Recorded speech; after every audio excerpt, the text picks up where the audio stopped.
Hello दोस्तों, स्वागत है आप सभी का विवेक मिश्रा ट्रेडिंग में। डेस इन्वेस्टर हम लोग जिस कंपनी के ऊपर अपडेट लेने वाले हैं BHEL है, Bharat heavy electrical limited. Quarter 3 के रिजल्ट आ गए हैं दोस्तों, तो कैसे आए रिजल्ट उसको हम लोग इस वीडियो में साझा करेंगे, पूरा विस्तार से अपडेट लेंगे। मेरे साथ वीडियो में बने रहिए। जो चैनल पर नए हो चाहे सब्सक्राइब कर लें, नोटिफिकेशन बेल ऑल पे रखें जिससे आने वाले नेक्स्ट अपडेट आपसे मिस नहीं होंगे। आप टेलीग्राम पे भी ज्वाइन कर सकते हैं न्यूज़ और अपडेट अनाउंसमेंट के लिए, क्वार्टरली अर्निंग रिजल्ट्स के लिए। लिंक वीडियो के डिस्क्रिप्शन बॉक्स में मिल जाएगा। वीडियो को लाइक करिए। समझते हैं फटाफट, बहुत कुछ मिलेगा आपको इस वीडियो में जानने को इस कंपनी के बारे में। करंटली दोस्तों 75 रुपीज़ 40 पैसे के अराउंड शेयर ट्रेड कर रहा है। अर्निंग पर शेयर जो है इसकी 2.24 हो रही है। अच्छी खासी मार्केट कैपिटल है। डिविडेंड यील्ड में देखा जाए तो 0.53% रहा है। और अगर हम लोग इसकी बाकी चीज़ों पे बात करें, जैसे इसका आप प्राइस अर्निंग रेशियो देखेंगे तो 34.13 देखने को मिल जाता है। इलेक्ट्रिकल प्रोडक्ट बनाती है, हैवी जो इलेक्ट्रिकल इंजीनियरिंग होती है उस पर ये कंपनी वर्क कर रही है। और इसका ऑल टाइम का प्रॉफिट पे बात करें तो 500 से ज़्यादा प्रोवाइड किया है। अगर इसको आपने सही रेंज में बाई किया है तो वो प्रॉफिट और भी इंक्रीज हो जाता है। 6 मंथ में 42% का रिटर्न रहा है। और समझते हैं इसको फटाफट। अभी और कुछ इसमें जो पॉइंट्स हैं वो जो मैं बताना चाह रहा हूँ आपको, वो यहाँ पे हम लोग इसको समझते हैं।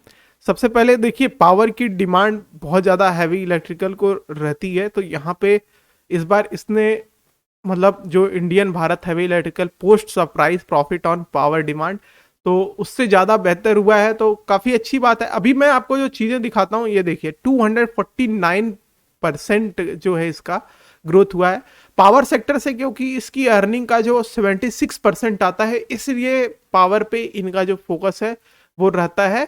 ठीक है, इसी वजह से इनका जो प्रॉफिट है वो बहुत तेजी से सरप्राइजिंगली बहुत ज़्यादा इंक्रीज हमको होता हुआ दिखाई दिया है।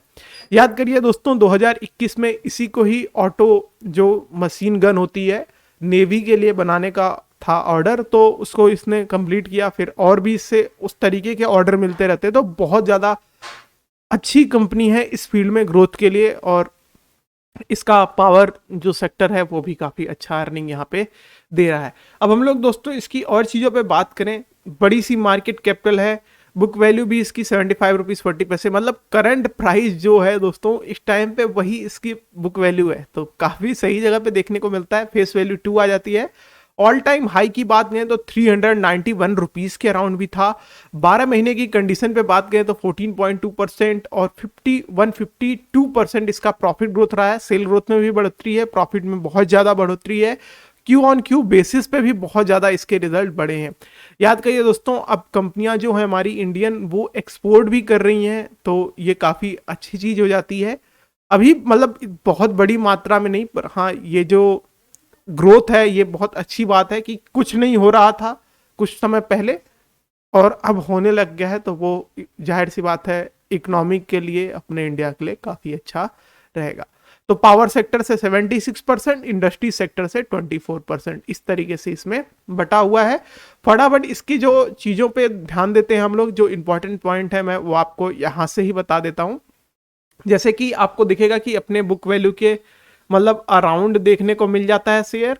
फिर उसके बाद इसके डेप्टर डेज पहले से अच्छे हुए हैं। कंपनी की जो कैपिटल रिक्वायरमेंट थी वो भी बेटर हुई है। फिर कॉन्स में कुछ चीज़ें आती हैं, जैसे 5 साल में जो सेल ग्रोथ थी वो नेगेटिव में थी, पर अभी जो चीज़ें सेल की हैं वो बेटर दिखती हैं। Return on equity last 3 year का इतना अच्छा ट्रैक नहीं दिखता है, पर चीज़ें प्लस में हुई हैं, तो 12 महीने में ये भी एक अच्छी चीज़ आ जाती है। फिर रिटर्न इंक्लूड करता है अदर इनकम को, जो 552 की हो रही है, मतलब ये कहीं और से भी इनकम कंपनी को मिल रही है। तो कुछ ये इतना इफेक्ट नहीं करता, क्योंकि ये देखिए ये सारे जो प्रोकॉन्स है ये मशीन जनरेटेड हैं, AI मशीन जनरेटेड, तो इसमें इनको ये लोग काउंट करते हैं। अब मुझे पता नहीं क्यों काउंट करते हैं। अभी हम लोग फटाफट इसके और भी चीज़ों को समझते हैं। जैसे क्वार्टरली रिजल्ट पे हम लोग दिसंबर का डाटा देखते हैं, पिछले क्वार्टर का डाटा देखेंगे और लास्ट ईयर का डाटा देखेंगे। इससे हमको थोड़ा आइडिया लगेगा कि कहाँ पे अभी कंपनी दिखती है। तो ऑपरेटिंग प्रॉफिट की बात करें दोस्तों, कोविड से पहले आप देखेंगे कि हम लोगों का जो ऑपरेटिंग प्रॉफिट में भी बहुत बड़े नंबर आते थे। मेन चक्कर है दोस्तों इसको प्रोजेक्ट मिलने का। जैसे देखिए, जब मार्च का ये मतलब रिजल्ट आने वाला था, उससे पहले जनवरी फरवरी में अनाउंस हुआ था। इसको बहुत बड़ा ऑर्डर मिला था बड़ी बड़ी कंपनियों से, तो इस वजह इसका प्रॉफिट मार्जिन अच्छा था, अर्निंग भी अच्छी हुई। तो इस प्रकार से रहता है, ऐसा नहीं है कि मतलब कहीं पे अप डाउन, कहीं अप पे ज़्यादा प्रॉफिट। पर चीज़ें धीरे धीरे इनको बेटर करनी चाहिए। गवर्नमेंट में भले ही आता है तो इनका मेन फोकस होता है इकोनॉमिक, अपने भारत को बेटर बनाना, ना कि प्रॉफिट पे फोकस करना। इसी वजह से इनके देखिए मतलब नंबर नेगेटिव में रहते हैं, तब भी कोई इतना इफेक्ट नहीं पड़ता है क्योंकि इसको बैकअप रहता है गवर्नमेंट का। फिर बात करें यहाँ पे दिसंबर की रिजल्ट की, तो अब ये थोड़ा थोड़ा धीरे धीरे मैंने नोटिस किया है कि पिछले 6 महीने में अपना नेट प्रॉफिट बरकरार रखने की कोशिश कर रहे हैं कि कम से कम प्रॉफिट जो है हमारा बने, ठीक है। क्योंकि बहुत सारा जो अब सेंट्रल गवर्नमेंट खुद के लिए काम करवाएगी, ठीक है, वो तो इन लोगों को पे करना ही पड़ेगा। जो इम्प्लॉयज़ हैं, जो खर्चे आ रहे हैं, वो तो देने ही पड़ेंगे। इसी वजह से इनका जो ये नेगेटिव में रहता है, ये इसका इफेक्ट गवर्नमेंट मतलब गवर्नमेंट को ही लेना पड़ता है। तो जो प्रॉफिट हो गया वो समझ लीजिए मतलब कमा लिया गवर्नमेंट ने, कोई इसमें वो नहीं रहता है कि हमको कमाना ही कमाना है, तो वो चीज़ है। पर चीज़ें बेटर हुई हैं तो ये काफ़ी अच्छी बात है। जैसे आप पुराने टाइम का डाटा देखेंगे तो वहाँ पे ऐसा लग रहा है कि बस जैसे कमाने के ऊपर ही फोकस था, ग्रोथ पे नहीं फोकस था। आप देखेंगे तो बहुत ज़्यादा कंपनियों को अर्निंग होती थी। यहाँ पे देखिए कितना ज़्यादा बढ़िया से प्रॉफिट मार्जिन रहता था, और ये क्योंकि सेंट्रल गवर्नमेंट को पे करना पड़ता है बाद में, तो इस वजह से इन चीज़ों पे इफेक्ट पड़ता है। तो ये अब समझ लीजिए पुरानी गवर्नमेंट या नई गवर्नमेंट, इस चीज़ों में जो चीज़ें थोड़ी बेटर की गई हैं उस पर ध्यान देने की ज़रूरत है। बस हम लोग 2020 और 2021 का डाटा देखेंगे तो वहाँ पे नंबर इसके नेगेटिव में गए हैं। और एक चीज़ और भी हमको नज़र आता है कि इसके जो सेल थे उसमें भी गिरावट हमको देखने को मिलती है।